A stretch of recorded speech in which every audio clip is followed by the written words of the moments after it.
I was 3 hours late, soaked from a canoe I never should have borrowed, and standing in the doorway of a cabin that had 6 strangers in it instead of the empty week I'd paid for.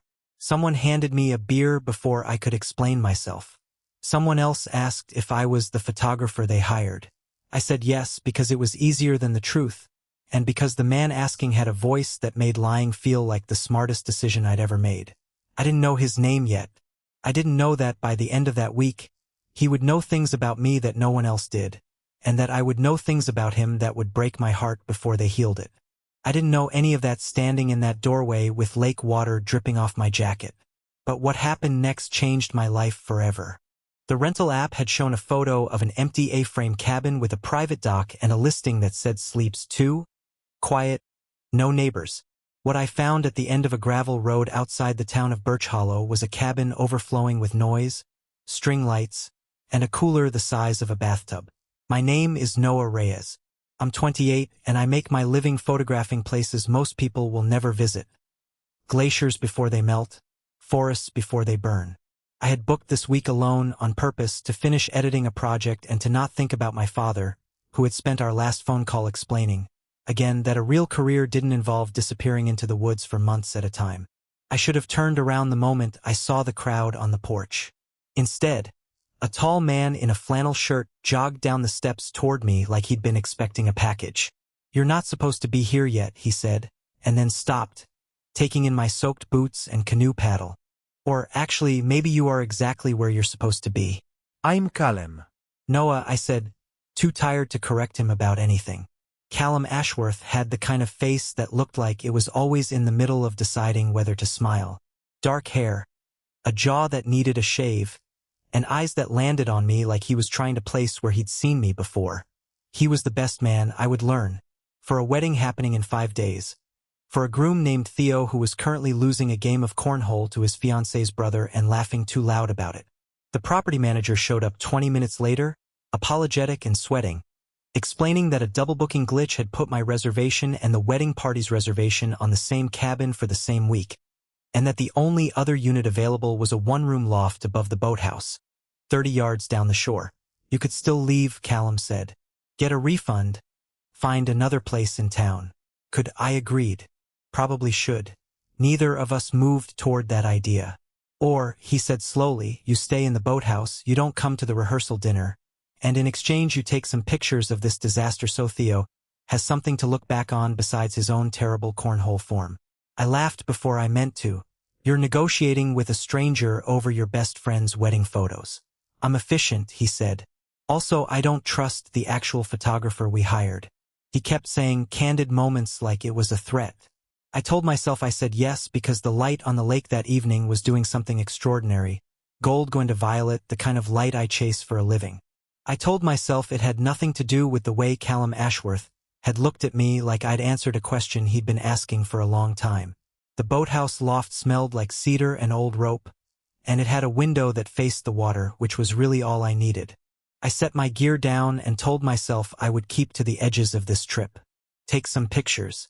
Stay out of the way. Leave Friday. That plan lasted until dinner. Theo, the groom, easygoing, a little loud, clearly adored by everyone in the cabin, insisted I eat with the group, since apparently you're our photographer now. I sat at the end of a long table across from Callum, who spent most of the meal listening more than talking, which I noticed because I do that too, and it's rare to sit across from someone who lets a silence breathe instead of rushing to fill it. "You're not actually a wedding photographer, are you?" he said quietly while everyone else argued about a card game. "No," I admitted. "Landscapes, mostly. Wildlife. I go to places and wait for something true to happen in front of a lens." "That's a strange way to describe a job." "It's a strange job."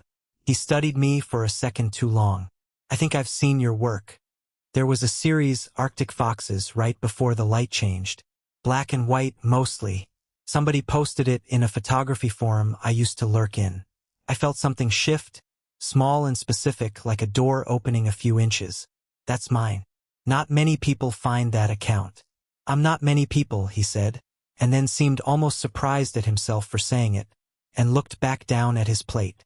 I should have asked more. I would think about that moment later, how oddly precise his memory of my work was, How he hadn't said "I think I saw something like that" but had known the exact series, the exact tone. At the time I only registered that a stranger with tired eyes and a groomsman's tie loosened around his collar had somehow found the quietest, most private corner of my work and remembered it. Later that night, after the fire died down and everyone else had stumbled off to sleep, I found Callum sitting alone on the dock, jacket off, staring at the water like it owed him an answer. "Can't sleep?" I asked. "Best man things," he said. "Toast isn't written. Groom's a mess about his dad not being here to see this. And he stopped. "You're what?" "Tired of holding everyone else's feelings and not having anywhere to put my own." He said it fast, like it had been sitting in his chest for a long time and finally found a crack to escape through. Then he looked at me, startled at his own honesty. "Sorry. You don't know me. I don't usually do that." "I don't mind," I said, sitting down beside him, close enough that our shoulders almost touched. "I'm good at listening to people who don't usually do that." We stayed on that dock until the fire pit behind us had gone completely dark, talking about nothing that mattered and everything that did. His work as an architect, my father's disappointment dressed up as concern, the particular loneliness of being the person everyone leans on. Neither of us mentioned how long we'd been out there. Neither of us wanted to be the one to end it. By Wednesday, I had a rhythm. Mornings, I photographed the wedding party doing wedding party things. Kayak races, a lopsided volleyball net, Theo practicing his vows out loud to a heron that did not appear moved. Afternoons, I found reasons to be near the dock, and so, it seemed, did Callum. "You're supposed to be planning the bachelor party," his friend Marcus teased him at lunch. "Not hovering around the guy with the camera." "I'm hovering around the guy with the camera because the guy with the camera is the only person here who isn't asking me for something," Callum said, which made the table laugh, but he didn't look at me when he said it, and I understood it wasn't entirely a joke. That afternoon he asked to see my photos. Not the wedding ones, the real ones, the Arctic Fox series and the Burned Forest project and the half-finished set from a fjord I'd visited in March. He went quiet scrolling through them, slower than most people actually looking. "You disappear into places," he said finally. "That's what this is. You're not documenting the world, you're hiding in it." Nobody had ever said that to me, and it landed somewhere I wasn't ready for. That's a little on the nose. I'm an architect. I notice when something's built to keep people out. He handed my camera back. "I do it too. Just with people instead of places." "How's that going for you?" "Great," he said deadpan. "Very successful. I have a wedding toast due in 2 days and I still don't know how to end a sentence about love without sounding like a fraud." "Why a fraud?" He hesitated, and for a moment I thought he'd retreat behind that easy half-smile again. Instead he said quieter, "Because the last time I told someone I loved them, out loud, in front of people who mattered, he left 18 months later and told our mutual friends I'd been too much work. So now I write toasts about other people's love and go very carefully silent about my own." I didn't say anything smart. I just said, "That's a rotten thing for someone to leave you with." "Yeah," he said. "It was." And something in his shoulders loosened, like he'd expected me to flinch and I hadn't. We didn't kiss that night. We didn't even come close. But when he walked me back to the boathouse, our hands brushed once at the door, and neither of us moved away from it, and I lay awake a long time afterward listening to the water, aware of exactly how much I wanted to be brave. Thursday brought rain, the kind that turns a lake gray and a cabin restless. The wedding party played cards inside. Theo, half a beer in, brought up his father. Dead 14 months, a heart attack, no warning, and how badly he wished the man could walk him down the aisle Saturday. "He'd have liked you," Theo said suddenly, pointing at me. "He always said the people worth trusting were the ones who paid attention to things nobody else noticed." "He sounds like he was a good judge of people," I said. "He was the reason Cal and I are friends at all," Theo said, and something crossed Callum's face. Quick, guarded, gone before I could name it. Later, alone in the kitchen refilling water glasses, I asked Callum about it. "Theo's dad hired me," he said. "Years ago. Small firm, first real job out of school. He believed in me when nobody else did. When he died, I promised myself I'd hold Theo together for this wedding no matter what it cost me." He paused. "That's part of why the toast is so hard. It's not really about Theo and his fiancée. It's about a man who isn't here to see it, And I don't know how to say that without falling apart in front of 80 people. Say that, then, I said. Exactly what you just told me. That's the truth of it. People don't remember polished toasts. They remember true ones. He looked at me for a long moment. You make honesty sound simple. It's not simple. It's just necessary. I meant it as advice for him. I didn't yet realize how much I needed to hear it myself. That night the rain kept everyone else inside, but Callum found me on the boathouse steps under the little overhang, watching lightning flicker somewhere far across the lake. I keep thinking about what you said.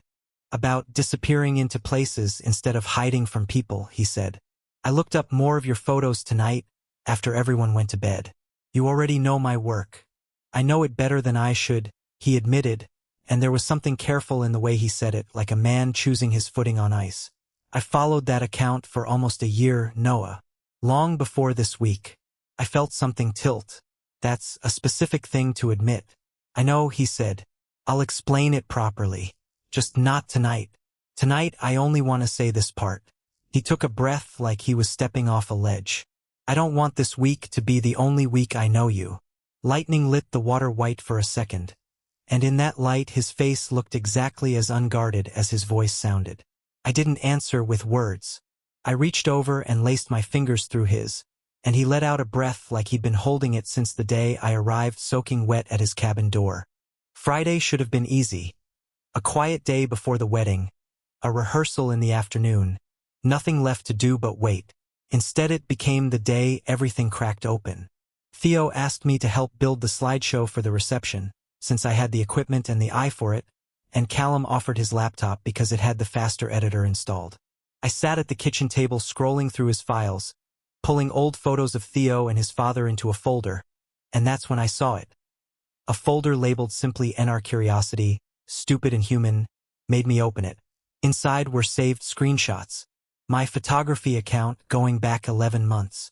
A note to self document with dates. The week I'd posted about a solo trip to Birch Hollow the year before. The week I'd mentioned online that I was thinking of coming back somewhere quiet, alone, to actually finish editing for once. A message thread, unsent, drafted and deleted a dozen times that began, "Hi, this might be strange, but your photos," and stopped there every time. And beneath all of it, an email dated 6 weeks ago from Callum to the rental company, asking politely, specifically, whether the boathouse loft at that same cabin complex might still be available that week in case someone else books the main house. I sat there with the laptop open, feeling something in my chest go cold and hot at the same time. It hadn't been a mix-up. He had known I might come back to this exact town, this exact week, because he'd been quietly following the trail of my life for almost a year, and when the wedding fell on the same dates, he had made sure there would be room in my path for him to find me. I didn't say anything when he walked in. I just turned the laptop toward him. His face went pale. "Noah, I can explain." "Then explain," I said, standing, feeling shakier than I wanted to. "Because right now this feels like I didn't crash your trip. You engineered mine." "It wasn't like that," he said. "I saw your work and I couldn't stop thinking about the person who made it, and then I found out you'd mentioned this town and I thought, one email, it's not even guaranteed, it's not. I never thought you'd actually come, I just thought if there was any chance. You didn't tell me. All week. Every conversation, every honest thing you said on that dock. I thought I was meeting you by accident. I thought that mattered." "It does matter," he said, voice cracking. "Everything I said to you was true. I just didn't know how to say the first part, so I let you find it out the wrong way." "I need air," I said, and walked out into the rain before he could answer, because for the first time all week, I didn't trust my own voice not to forgive him too quickly. I walked the shoreline until my boots were soaked through again, thinking about my father's voice in my head telling me I always ran toward beautiful, empty places instead of staying anywhere complicated. I hated that he might be right about anything, because here was the truth underneath my anger. It wasn't really that Callum had found me. It was that somebody had wanted me, specifically, deliberately, for almost a year, and my first instinct, the second it became real, was to bolt. I found Theo on the porch when I circled back, looking worried in a way that had nothing to do with his own wedding. "He told me what happened," Theo said. "Well, some of it. Enough." He handed me a towel. "Can I tell you something about my best friend?" I didn't answer, so he kept going. "Cal doesn't want things. Not out loud, not really, Not since his ex made a public spectacle out of leaving him. He plans everyone else's happiness like it's a building code. Precise, safe, nothing left to chance. The fact that he sent one anonymous email hoping a stranger he admired from a distance might show up in the same town? That's the most reckless thing I've seen him do in 3 years. He didn't manipulate you into anything, Noah. He just didn't know how to want something without a plan. So he built the smallest, quietest plan he could and prayed it wouldn't matter to anyone but him. He still should have told me. Yeah, Theo agreed. He should have. He's an idiot about the things that scare him. But so is everyone, sometimes. He looked at me carefully. You ran outside in a rainstorm instead of finishing that conversation. That's not exactly an innocent bystander move either. I didn't have an answer for that because he wasn't wrong. I found Callum an hour later, back on the dock. The same spot where he'd first told me the truth about his ex. He looked like he hadn't moved the whole time I'd been gone. I'm not going to defend it more than I already have, he said before I could speak. I was scared and lonely and I saw someone whose work made me feel less alone, and instead of being brave enough to just message you like a normal person, I hoped the universe would arrange an accident I could hide inside. That's not romantic. It's just fear wearing a nicer coat. He looked up at me. I understand if that's too strange a thing to build anything on. It is strange, I said, sitting down beside him anyway. And it scared me because I've spent my whole life being someone people find interesting for a week and forget by the season. Finding out someone had actually been paying attention for a year, that should have felt like the opposite of my worst fear. Instead it felt like proof I'd been performing a version of myself I didn't know I was performing. You weren't performing anything, Callum said quietly. I didn't fall for a photograph, Noah. I fell for the way you write about the places you shoot. Tired, honest, a little bit lonely, always looking for something true. The email was fear. The year of paying attention was just you. Being someone worth paying attention to. The rain had stopped without either of us noticing. Somewhere behind us, the cabin lights glowed gold against the dark treeline. I don't forgive the plan, I said, but I understand the fear. I've built my whole life around never staying anywhere long enough to be found out the way I just found you out. Maybe we're both just bad at wanting things in a straightforward way. Maybe, he said, we could practice. We didn't solve everything on that dock. Some things don't get solved in one conversation, no matter how honest it is. But we agreed to a truce for the wedding one day, focused on Theo, nothing about us decided yet.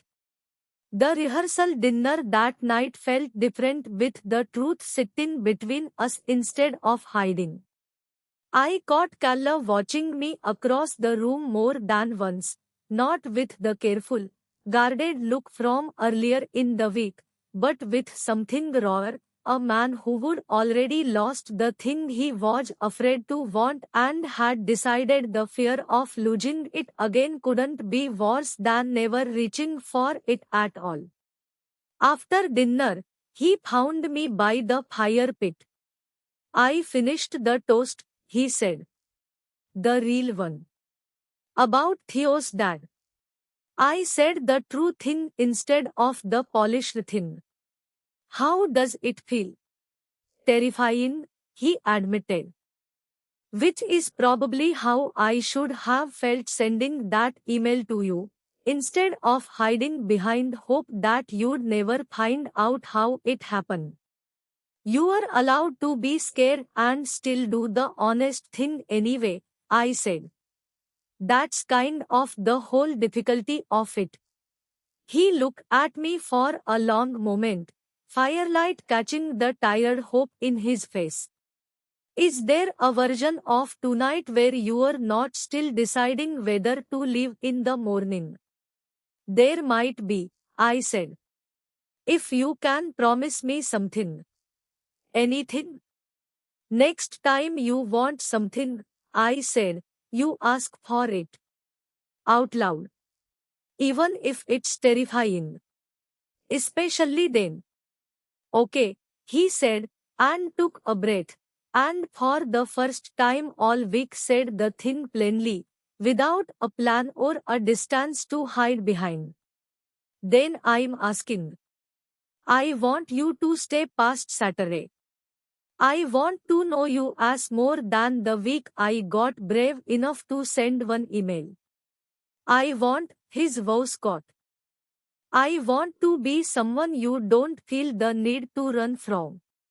I reached over and took his hand, the way I had in the lightning 2 nights before, except this time neither of us needed the dark to be brave in.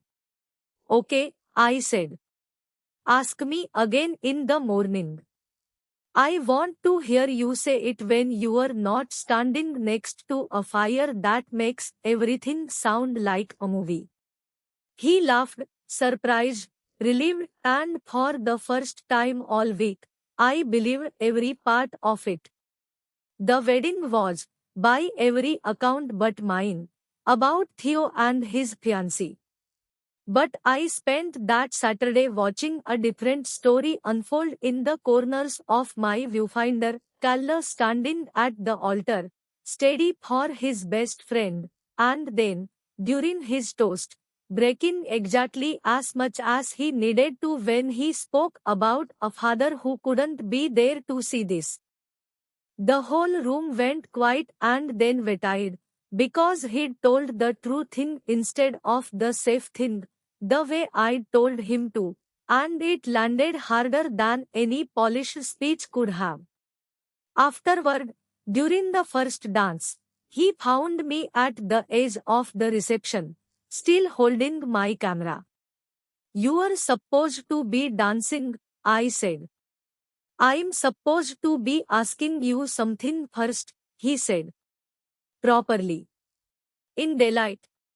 No fire, no lightning, no excuse to be brave because the moment demanded it. I lowered the camera. I don't want the version of this where I quietly hope you'll stay, he said. I want the version where I actually say it. No, stay. Not because a rental algorithm put us in the same cabin, and not because I was too scared to introduce myself like a normal person a year ago.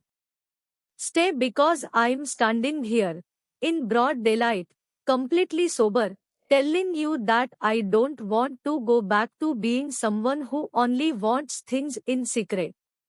Around us, the reception carried on, string lights coming on early against the dusk, Theo laughing somewhere by the cake, the lake going gold the way it had the evening I'd first arrived. I thought about my father's vows telling me that real things require staying. I thought about 11 months of screenshots, saved not out of obsession but out of a lonely, careful kind of hope. I thought about how frightened we would both been of wanting something out loud, and how much less frightening it felt now that we would said the frightening parts already. Yes, I said. I'll stay. He didn't kiss me in front of 80 wedding guests, that wasn't who either of us was, not yet, not like that.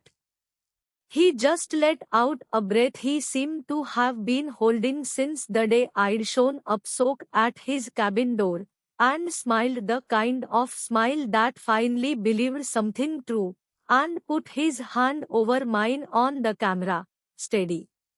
I didn't leave Sunday morning like I'd planned. I didn't leave the week after that either. 6 months later, the boathouse loft has more of my things in it than the cabin owner probably expected, and Kalle has a habit of leaving his sketches for a project on my kitchen table, the way I leave contact sheets on his. He still gets quiet sometimes, the old fear resurfacing when things are good enough to lose. I still catch myself halfway to booking a flight somewhere far and empty when a conversation gets too honest. But now, when that happens, one of us says the true thing out loud instead of hiding behind a plan or a silence, because we promised each other that, on a dock, in the rain, the week everything changed. Theo sends photos from his honeymoon and jokes that Calla owes the wedding cake bakery a referral fee, since apparently half of Birch Hollow now knows the story of the best man who fell for a stranger he'd been quietly hoping to meet for a year, and the stranger who almost ran from being wanted that much. Sometimes, in the evenings, we walk out to that Sam dock and watch the light do the thing I first fell in love with the town for, gold sliding into violet over the water. Callum says it's his favorite time of day now, not because of the light, but because it's the hour he first told me the truth about his ex, and the hour, days later, he told me the truth about everything else. I used to think I made a living disappearing into beautiful, empty places. I know now I was always looking for one reason to stay. I just needed someone brave enough and scared enough to ask.